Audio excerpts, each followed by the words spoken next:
and Srila Kaviraj Goswami, Vrindavan Das Thakur. So these are all people who have got mercy of Nityanand Prabhu. Then they got the mercy of Chaitanya Mahaprabhu. And today is also nice. Today is also one more nice festival is there. Narottam Das Thakur's appearance. So Narottam Das Thakur is he came after six Goswamis. Right? He is a disciple of Jiva means Siksha Guru. Jiva Goswami is his Shiksha Guru. So he is the one, like after Chaitanya Mahaprabhu disappearance, he started the first Gaur Purnima festival. So the glories of the Gaur Nitai and all those things propagated through these three personality, Narottam Das Thakur, Srinivasa Acharya and Shyamanand Pandit. So Shyamanand Pandit preached in Orissa, especially Shyamanand Pandit and Rasikananda Acharya. Rasikananda, these two, Rasikananda Prabhu is the disciple of Shyamanand Pandit. So these two personalities preached in Orissa. That's how if we see in Orissa, many people, they had the culture of this Nam Sankirtan because these two personalities has preached. And in Bengal, Srinivasa Acharya and Narottam Das Thakur, they have continued. And in this way, it is continuing. So we remember these personalities and we'll continue our discussion of ninth canto. Last time we are discussing about Ambarish Maharaj. Right. So we have seen that how that the Lord Durvas Muni having offended Ambarish Maharaj, Sudarshan Chakra is chasing him and he is moving all around, and he approached Vishnu, and Vishnu told, I am completely dependent upon my devotees and I don't enjoy without my devotees, and my devotees are most dear to me, and how can I give up my devotees who have given up everything for my sake? So they are like sadhus. They control me in their hearts. So they are my heart and I am there in their heart. I don't want to enjoy without them. Even great opulences also I don't want to enjoy because they have given up all attachments to in this material world, the wives, children, houses, their own wealth, everything. But how can I give them up?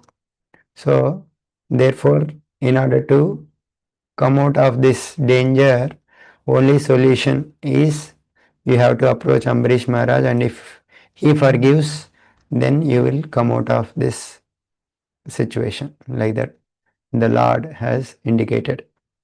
So then Durvasmuni, hearing those words, he will come back to Ambarish Maharaj, and then Ambarish Maharaj prays to Sudarshana, and Sudarshana will spare Durvasamuni. So that is being narrated in this chapter.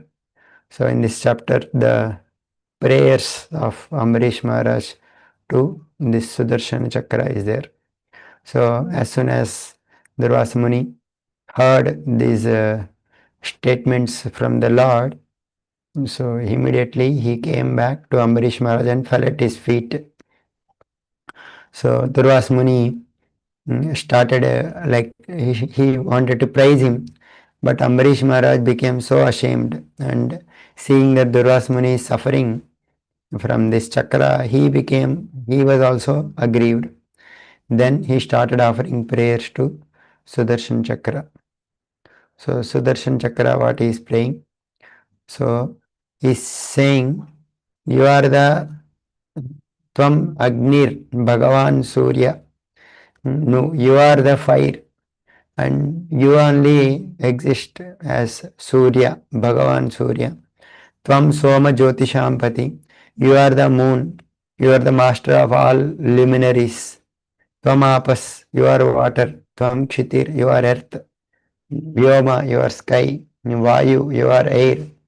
Matra Indriyanicha, five senses, and all the senses are coming from you only. And Sudarshan Chakra is the, this is like origin of all the matter. So in that way he is identifying with Sudarshan Chakra. And Sudarshana Namastubhyam Sahasrara Achyuta Priya. I offer my obeisances to you, O Sudarshan Chakra. You have thousands of spokes and you are very dear to the Lord. Sarvastra Ghatin. So you, whatever weapons someone may release, you destroy all of them. Swasti Bhuya Edaspate. Now let there be auspiciousness here, O Master of the Earth. So in this way, he is praying to like be pleased with this Brahmana.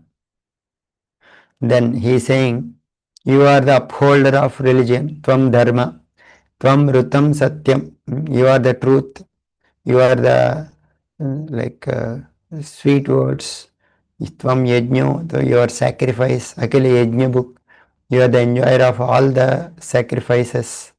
Tvam Lokapala Sarvatma, you are the maintainer of the entire universe, you are the soul of all beings. Tvam Teja Paurusham Param, you are the prowess and power of Vishnu. So, no, you are like auspicious hub. You upholder of all the religions of bhakti, right? And by your effulgence, you destroy all darkness and manifest knowledge. So, and sometimes demons may attack.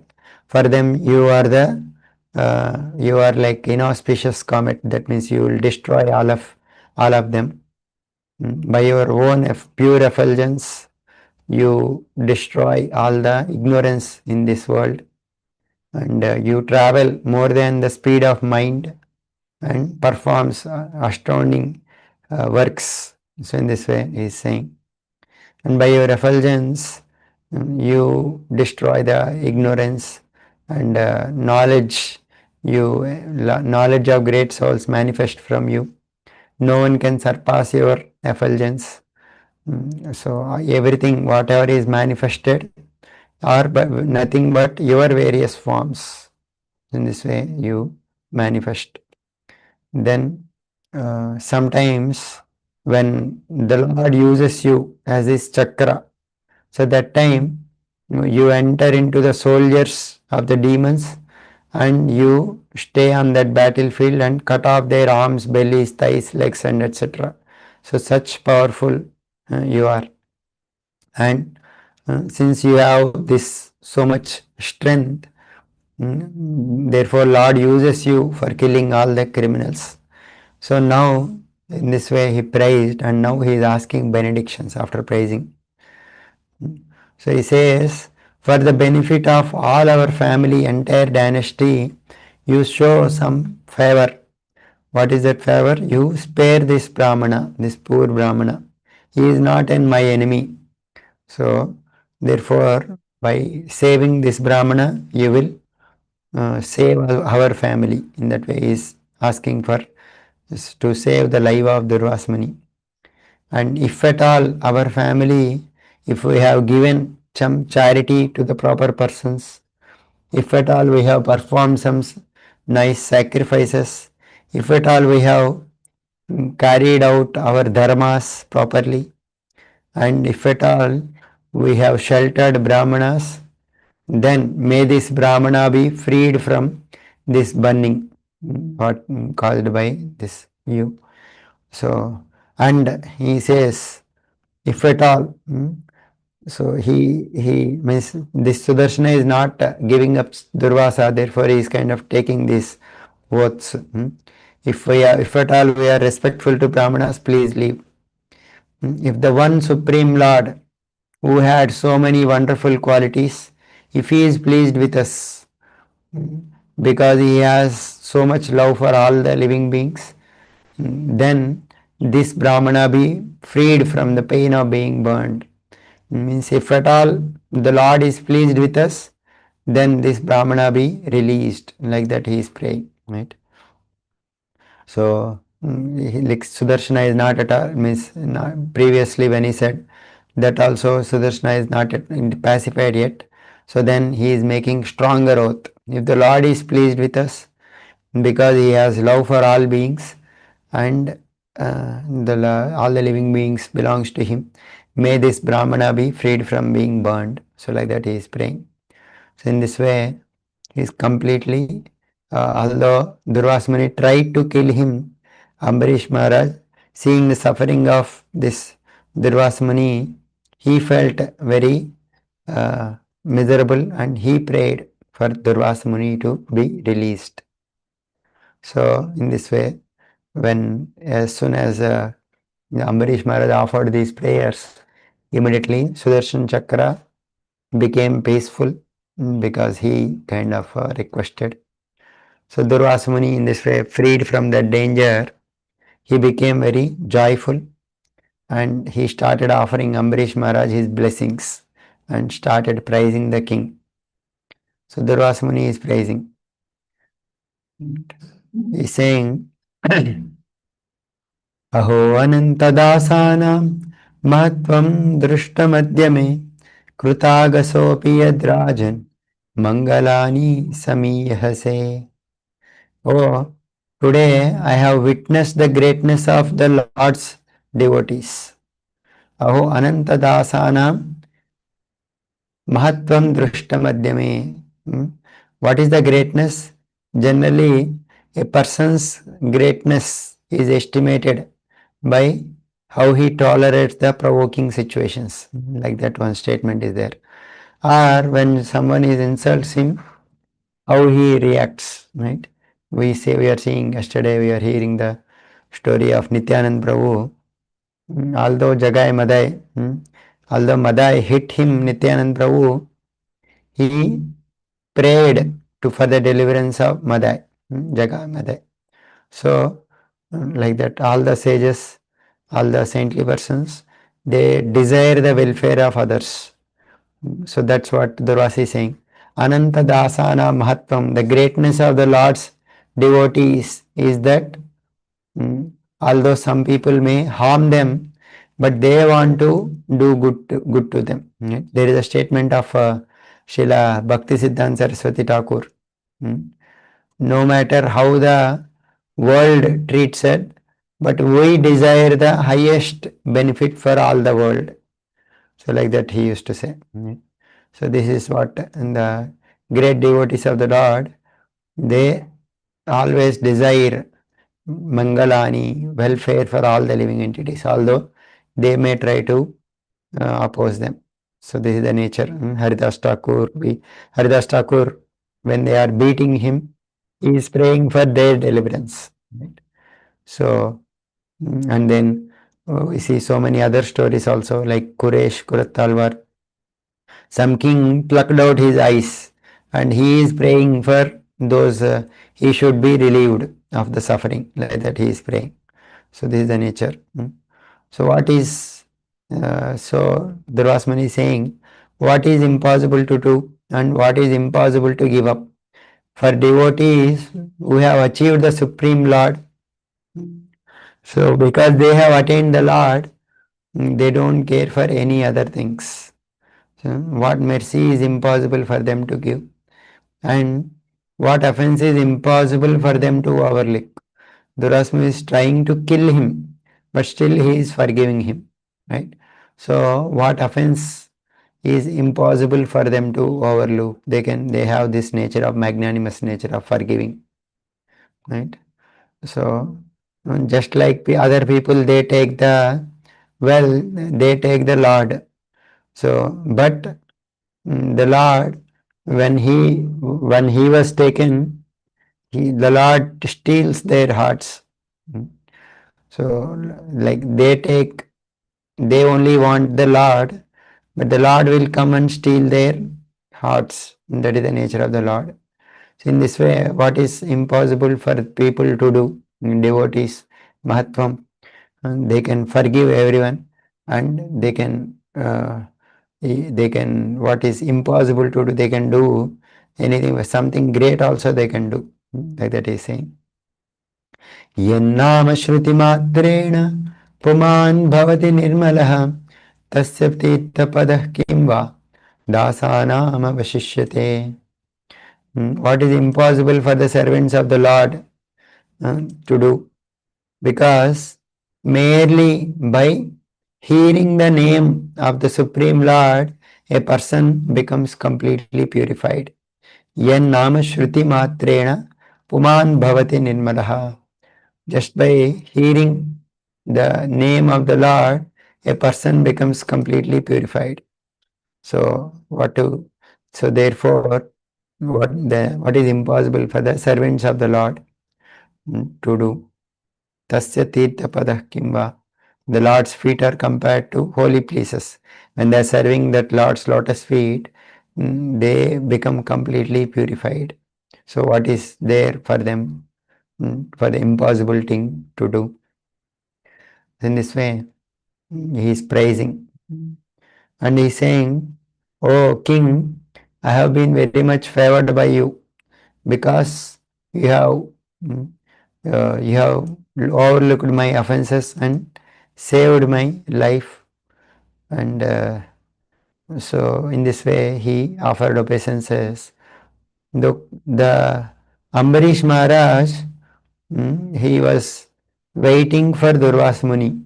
So we know that he drank little water in order to break the fast.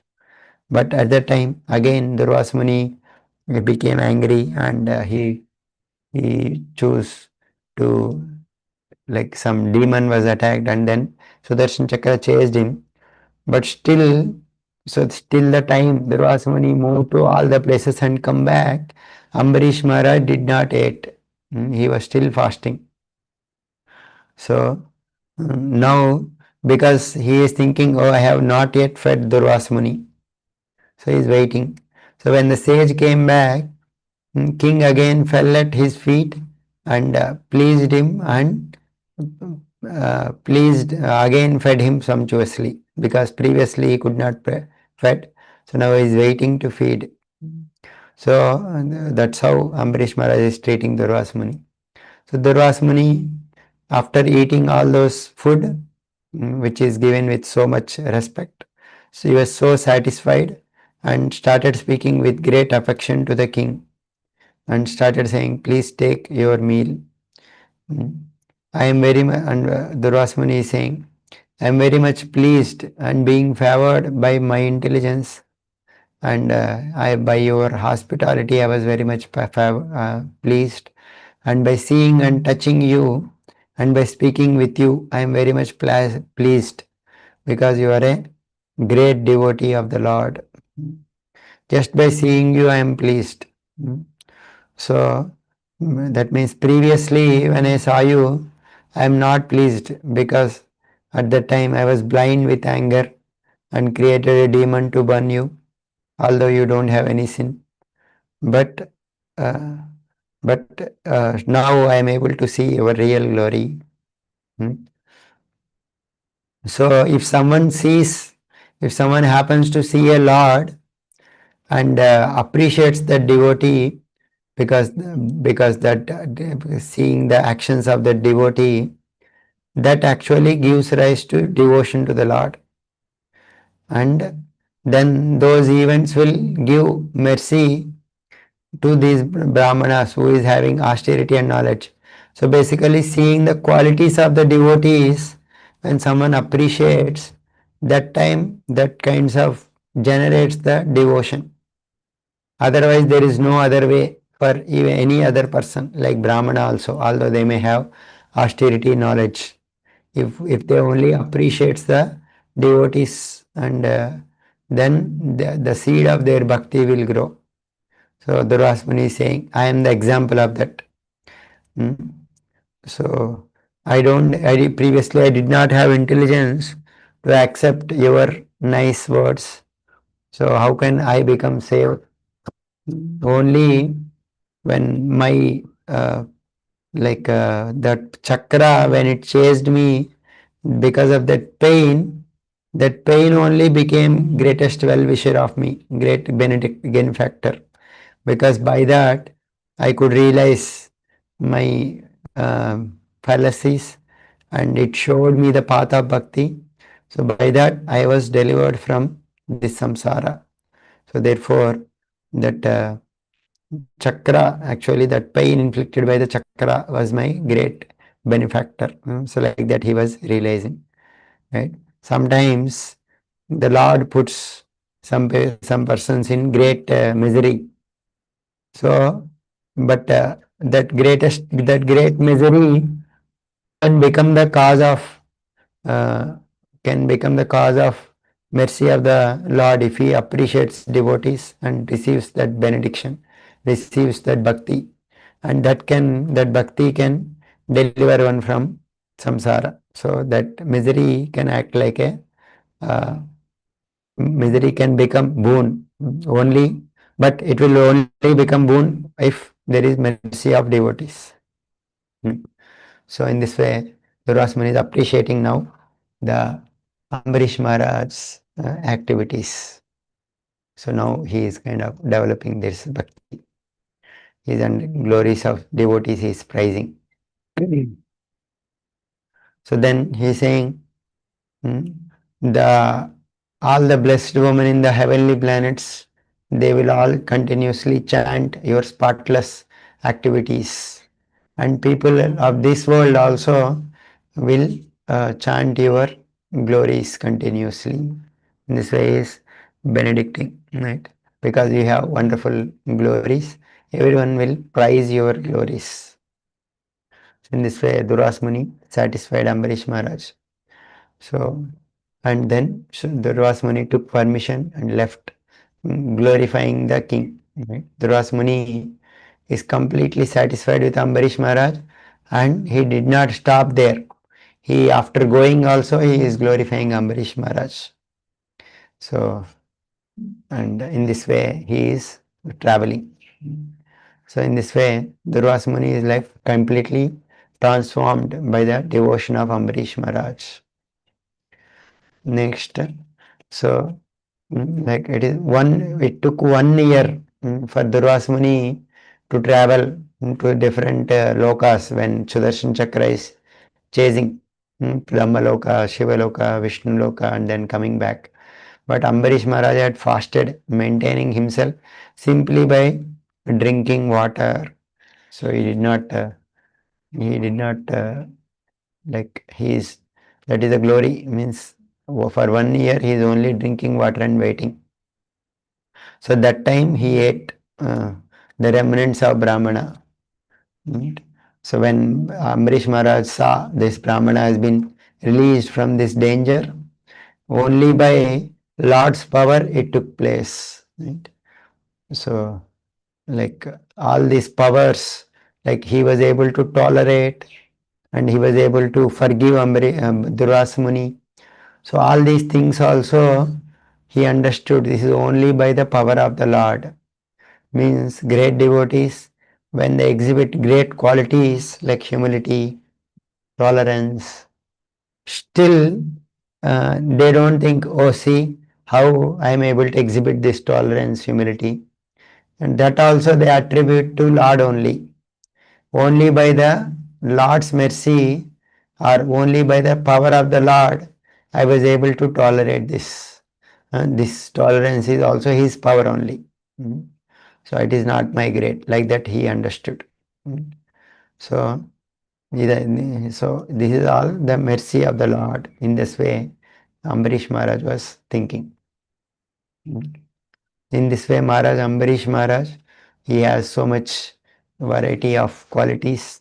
In this way, completely performed bhakti to Vasudev by all his activities. So, and by this, he understood that all the material pleasures that were experienced were like hell only. There are nothing to enjoy in this material world. So that's how Ambarish Maharaj is mentioned, his story. So after that, Ambarish Maharaj uh, completely completely freed from all the agitation of gunas. He gave up his kingdom to his sons and he entered the forest completely meditating on Lord Vasudeva. So in this way, Ambarish Maharaj story is mentioned. Then Falashruti is mentioned that whoever uh, thinks about this narration or chants about this narration, he becomes a devotee of the Lord. So, devotees attracted to bhakti, they have the nature of just like a business people, they are very much, they are greedy for great treasure. Similarly, devotees who are attracted to bhakti, they are also greedy for attaining the Lord and attaining like hearing about the great devotees. Right? So just like wealthy business people, they think themselves to be poor. Uh, they crosses ocean to get money. The devotee will make so many efforts to gain bhakti. Right? So like in this way, the like devotees, they hear about them Ambarish Maharaj's great activities. So the people, whoever hears this glorious narration of Ambarish Maharaj, they will also become liberated by the mercy of Lord Vishnu. So in this way, the Palashruti of Ambarish Maharaj story is mentioned. So this is Ambarish Maharaj. So this came in the while discussing different vamshas coming from Ikshvaku, right? So Ambarish Maharaj's sons, they are also like Ambarish Maharaj's some sons are named as Ketuman, Shambhu and Virupa. So from Virupa, Prushadashva has come. From Prushadashva, Ratitara has come. So Ratitara, he doesn't have sons. Therefore, he asked King Sage Angira to beget sons for him. And from Angira, Brahminical prowess, some sons are born. But so because they were born from Angira, they are called dynasty of Angira. So in this way, they are considered as Brahmanas. So these Brahmanas only Vishwamitra Manu, Vaivashvata Manu. So this is the lineage of Ambarish Maharaj that is mentioned here. Now, like there are various kings here. Basically, what we are doing is ninth canto. There is a narration of different kings dynasties.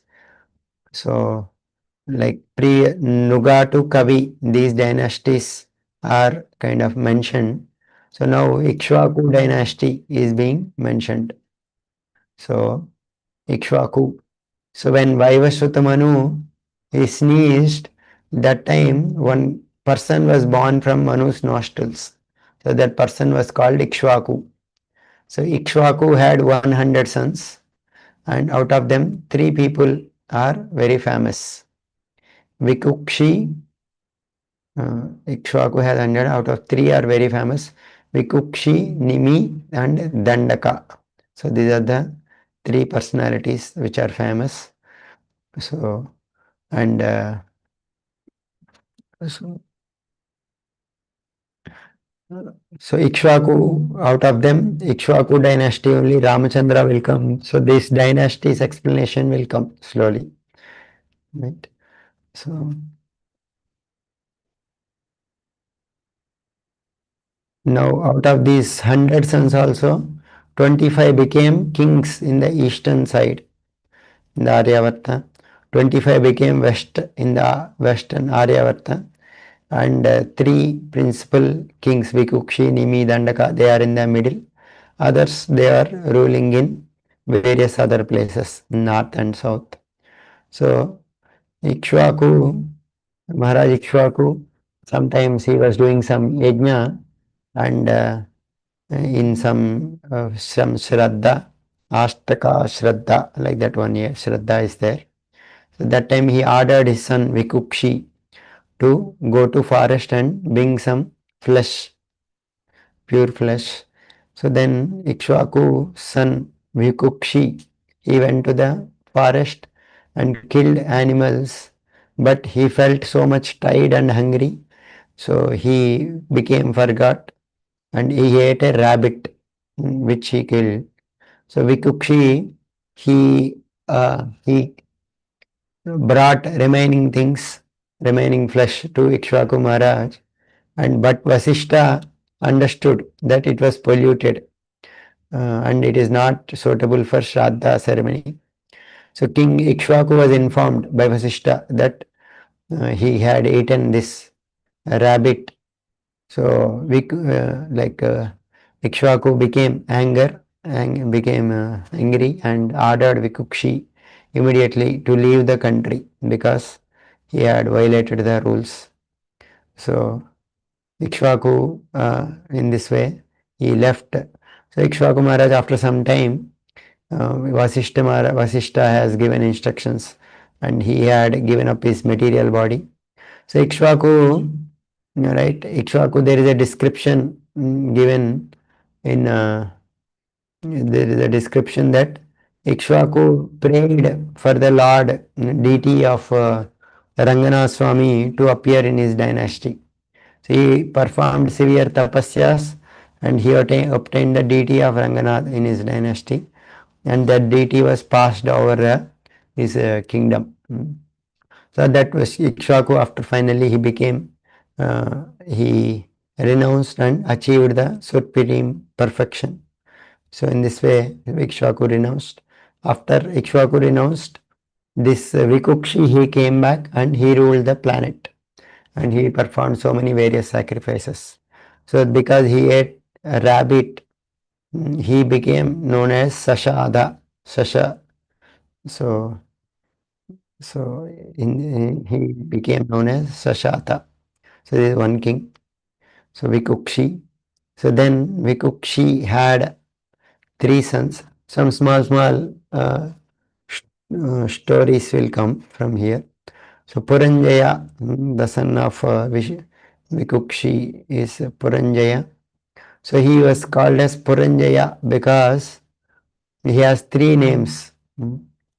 Puranjaya, Indravaha, Kakutsa. Because in the heaven, sometimes there are so many demons attacks heaven. Sometimes even these heavenly kings like Indra, they also take support from earthly Kshatriyas. Ethnic Kshatriya, sometimes they are so powerful that even Indra also asks for their support. Right? We hear Dasharatha Maharaj supporting Shani and others. So in this way, Dasharatha Maharaj supporting others. So like that, so many stories are there. This Puranjaya, when demons, there is a fight between Devatas and demons. Devatas have defeated that time. Indra asked Puranjaya as their assistant. So Puranjaya, he has put some condition. Only if Indra becomes my carrier, then only I will kill the demons. But Indra, out of shame, he refuses to be his carrier. But Vishnu had ordered him to become his carrier. So he became a huge bull and he carried Puranjaya. So therefore, Indra carried him. So therefore, he became Indravaha. And because of that, and then in that fight, Puranjaya, he took his bow and he completely destroyed all the demons, and he got up on the back of the bull and sat on its hump. So because of that, Kakutstha, he sat on that hump of a bull. So therefore he is called Kakutstha. Because he is empowered by Vishnu, he surrounded the city of demons and destroyed all those demons. Because he he conquered that Pura, that city, so he was also called as Puranjaya, conquered the residence of demons. So in this way, he became very famous. So, and after conquering that, he gave everything to Indra, and so therefore he is very much celebrated. So then Puranjaya's son was Anena, Anena's son was Prutu, Prutu's son was Vishwagandhi, then Chandra, Yuvanashva, then Shravatsa, then Bruhadashva, then Kuvalayashva. So this Kuvalayashva, he killed a demon called Dundu. With like he had his 21,000 sons, and he along with his sons he fought with this Dundu and he killed him. So because of this great fight, only three sons were remaining: Drudashva, Kapilashva, and Bhadrashva. So, and from this, out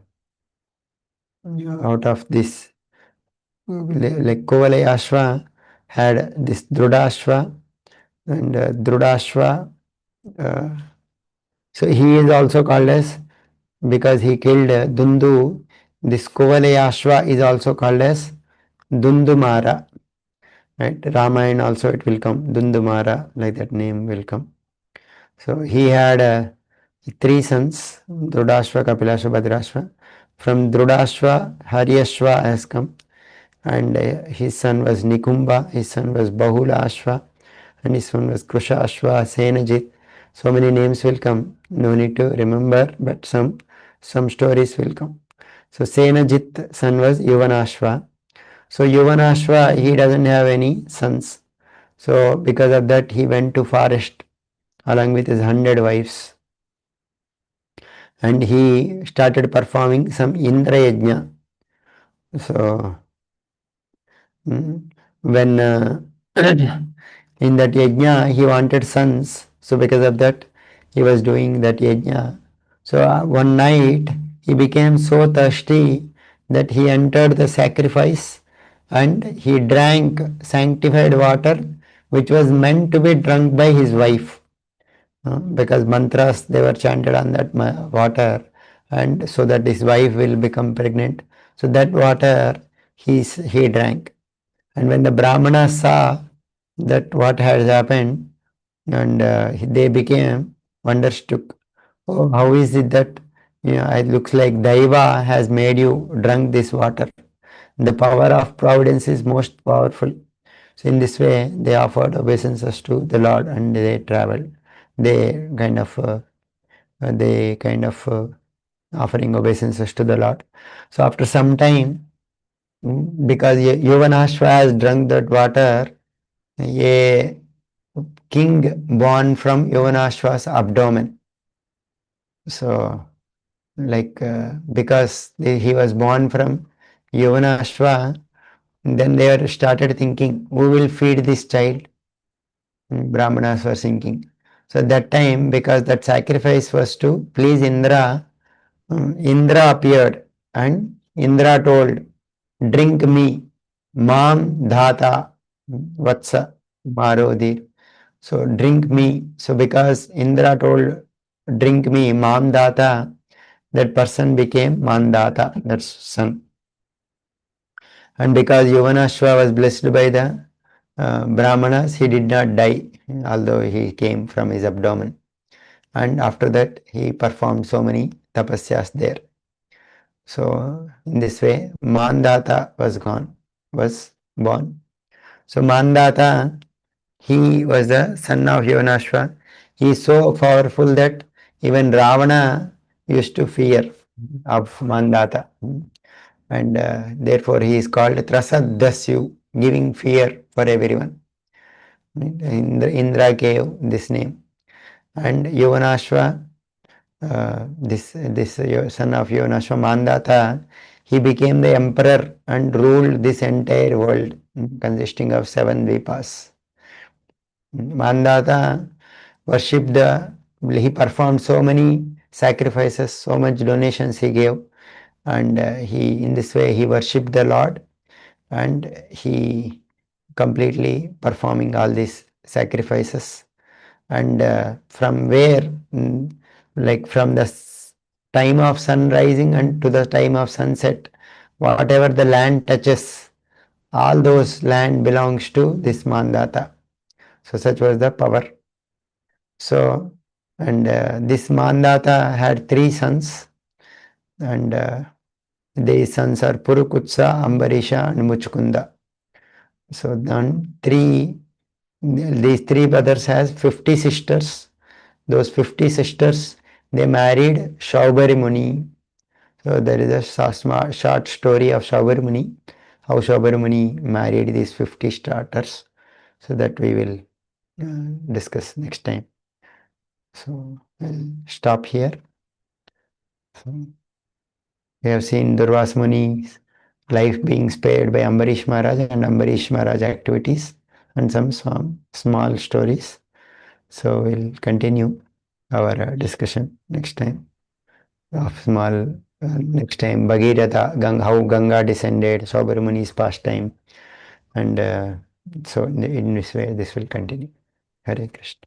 Thank you, Prabhu. Hare Krishna. Hare Krishna. Hare Krishna. Thank you. Hare Krishna. Jai Chandra Srimad Bhagavatam.